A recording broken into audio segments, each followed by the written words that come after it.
Ace 2 off, which is going to be a ship and prey. As will most of these hands now, since we're 7 big blinds effective at 30-60. Ace 9 off is again just going to be calling off against either of them. Bit of a tank shove could be beneficial to our range, certainly less likely to be sort of Ace King down to Ace 10. Ooh, do we want to overcall?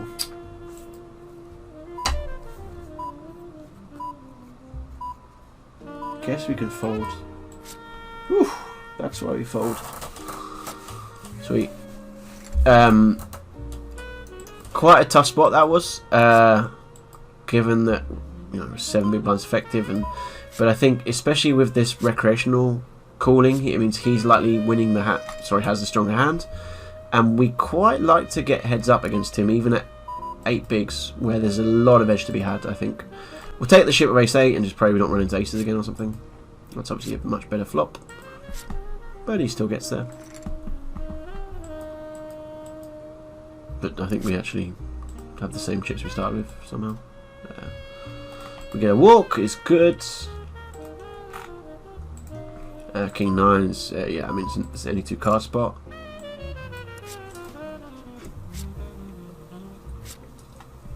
Good. And so the dream situation sort of heads up. Not quite as deep as you want it to be, but we'll try it. We'll try a limp. Even at 10, I know this is just a ship, but even at 10 I was hoping I could maybe get away with a little bit of edge passing here.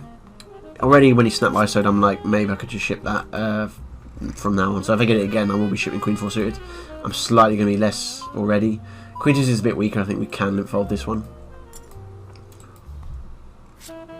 Okay, I think we'll start with check here. Again, I think he'll be more like to make bigger mistakes on turns and rivers and give us more information. And it's a board where we can comfortably call a lot of probes. And as you see, it certainly is the type to make lots of big mistakes.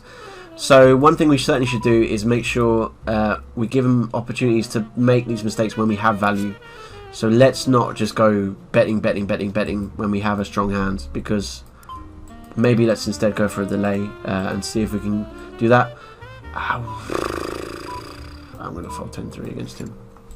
He seems a little bit wild now. So he's a little bit stationary. We saw that. We called bottom pair. Ace is obviously great. Please don't fold. There we go. Good. He's a little bit wild. We saw that with some very ambitious hero calls against a pot size, against our recreational friend. Things just sort of worked out here. We didn't do that much, but we had to make sure, I think, a couple of decisions where, had we called off, we wouldn't have gotten to this heads up spot. And I think that was key. So the key hand in this game, I think, was the Ace 9, where it was really close. And if that's somewhere where you think, oh, I would just always snap call, this is a good example why. Because if we hadn't got that, we wouldn't have got this heads up spot. Let's say we just snap shoved the Queen 4 suited even the first hand, we may not have got those extra hands as well. I know it's a bit of a hindsight bias because we picked up aces and everything looks great then, but I do think, you know, aces, obviously we overrealized equity in that heads up, but there was still a big edge to be had there, and I think it's quite important that we try our best in a marginal spot to make sure we have the best chance of getting there. Anyway, that was lots of rambling. I hope, despite not the most interesting in terms of the exact spots that came up, I hope still some value for the guys, for you guys watching. And yeah, thanks very much, and cheers. Best of luck. Bye.